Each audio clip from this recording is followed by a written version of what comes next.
बिस्मिल्लाहिर्रहमानिर्रहीम।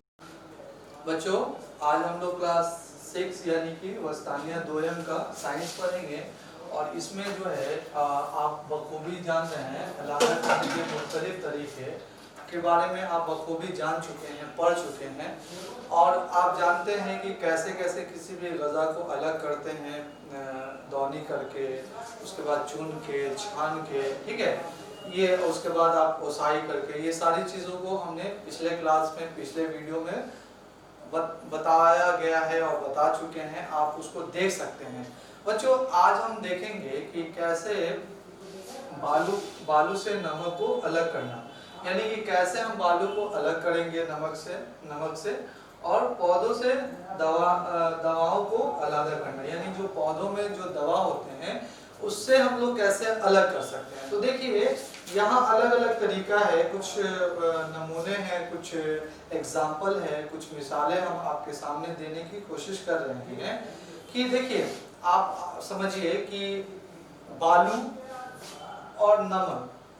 बालू बच्चों, आपको पता होगा कि बालू रकीक के हमेशा नीचे रहता है। क्या रहता है? रकीक के नीचे। और नमक जो है, नमक पानी में ही रहता है। जैसे खारा पानी, जो हम समंदर के पानी को खारा पानी कहते हैं, उसके पीछे क्या रीजन है? उसके पीछे जो है उसमें सोडियम क्लोराइड्स पाए जाते हैं जो कि खारा बनाते हैं। तो जाहिर सी बात है कि जब हम बालू के बारे में बात करेंगे, मान लीजिए कि ये कंटेंट अगर हम ऐसे देखते हैं, ये अगर हम ऐसे देखते हैं, तो अगर ये पानी है, ठीक है, और यहाँ पे बालू रखा हुआ है। क्या रखा हुआ है? बालू रखा हुआ है, ठीक है, और यहाँ पे पानी है। तो आप देखिएगा बच्चों कि पानी के जस्ट नीचे बालू रहता है। अब हम इसको अलग करना है, यानी अलग कैसे करेंगे, तो उसका कुछ तरीके हैं जो कि हम आपको बताने की कोशिश कर रहे हैं।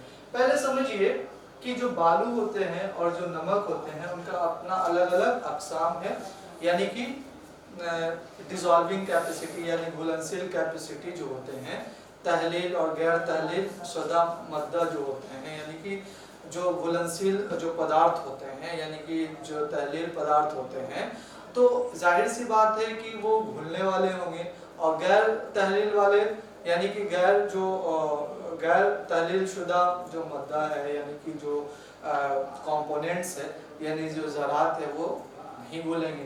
तो जाहिर सी बात है जो बालू है, तो बालू को जब हम ज़मीन में डालते हैं, यानी कि पानी में डालते हैं, तो वो पानी के नीचे चला आता है। रीज़न क्या होते हैं कि वो पानी में घुलते नहीं है, यानी कि गैर तहलील मद्दा होते हैं, यानी कि कहने का मतलब है कि नॉन डिसॉल्विंग होते हैं, घुलनशील नहीं होते हैं।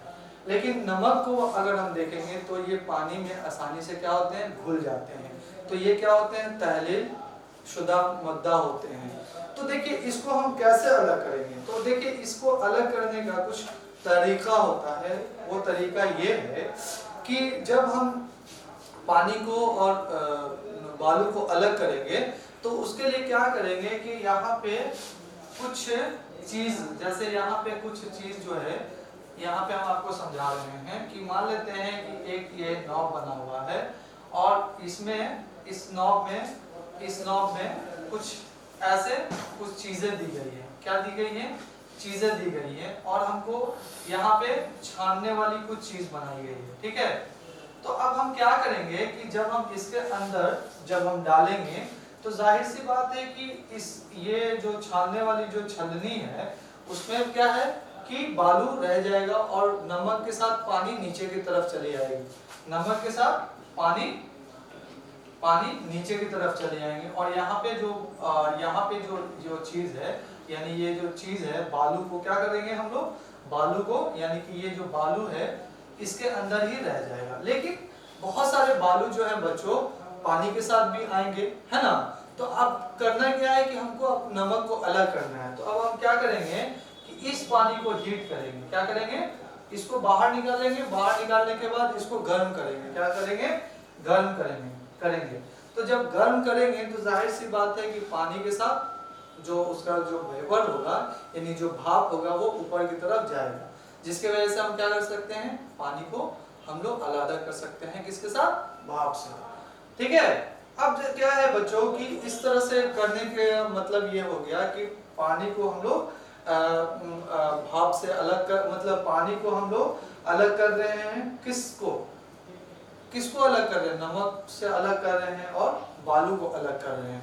अगला क्या है बच्चों कि इसमें जो प्रक्रिया होगा, तो जाहिर सी बात है कि जब ऐसे प्रक्रिया होगा तो इसमें कुछ ऐसी चीजें जो होंगी वो निराथन होगी, यानी कहने का मतलब है ठिराना होंगी।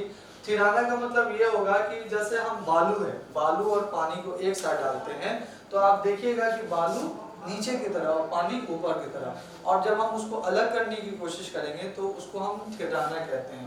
तो ये सारी प्रक्रिया जो आएंगी बच्चों, इससे हम बालू को नमक से अलग कर सकते हैं, यानी बालू से नमक अलग कर सकते हैं। अगला क्या है बच्चों कि इसमें एक टॉपिक आता है, उसको हम लोग क्रोमोग्राफी कहते हैं। क्या कहते हैं, क्रोमोग्राफी कहते हैं, या ऐसे बोल सकते हैं क्रोमैटोग्राफी बोल सकते हैं। तो क्रोमैटोग्राफी जो है एक टेक्निक्स है जिसको हम अमीज़ा को अलग करने में किया करते हैं। अब क्या है बच्चों कि इसमें अलग अलग तरीके का इस्तेमाल किया जाता है, अलग अलग चीजें हैं पाई जाती हैं जिसको हम लोग अलग कर सकते हैं। अब देखिए पौधे, मतलब जो पौधे हैं उससे हम लोग दवा कैसे निकालते हैं, तो इस तरीके का जो इस्तेमाल है, पेड़ पौधे में पाई जाने वाली जो दवाई है को अलग कर सकते हैं, जैसे तुलसी है, नीम है, चिरौता है और वगैरह वगैरह, ऐसे कई पेड़ पौधे हैं जिनमें दवाइयाँ होती हैं। पहले इनका काढ़ा बना लेते हैं और फिर उसे काढ़े की क्रोमैटोग्राफी कहते हैं, यानी कहने का मतलब है कि तुलसी है, अलग अलग चीज है, उसको हम अलग करने की कोशिश करते हैं, तो एक क्रोमैटोग्राफी होता है जिससे हम अलग करते हैं। और इसमें बहुत सारे फूल के रंग जांच करने के लिए, किसी चीज में मिलावट की जांच करने के लिए अलग अलग तरीके का इस्तेमाल किया जाता है। तो एक टेक्निक है बच्चों, उस टेक्निक को हम लोग क्रोमैटोग्राफी कहते हैं, जिस टेक्निक से किसी भी चीज को अलग किया जा सकता है। मिसाल के तौर पे दवाई को भी हम लोग अलग कर सकते हैं, और इस विधि को हम लोग आगे भी सीखते हैं, इस तरीके को आगे भी सीखते हैं। तो बच्चों कहने का मतलब है कि जो अलग अलग जो तरीके होते हैं, अलग अलग प्रक्रिया होता है, उससे अलग अलग चीजों को हम लोग कर सकते हैं। तो पिछले क्लास में हम फिर से आपको समझा दे रहे हैं, पिछले क्लास में हम बताए थे कि कैसे किसी चीज को अलग कर सकते हैं। तो याद होगा ठोस के बारे में हमने समझाया था, और रकीक के बारे में समझाया था, गैस के बारे में समझाया था। ये सारी चीजों के बारे में हम फिर से आपको समझा चुके हैं इस टॉपिक में, इस वीडियो में। तो आपको बच्चों इसमें अगर कुछ ना समझ में आया और ऐसा कंफ्यूजन लगे तो आप कमेंट बॉक्स में जरूर कमेंट कीजिएगा, इंशाल्लाह आपको इसका सही तरीके से जवाब देने की कोशिश की जाएगी।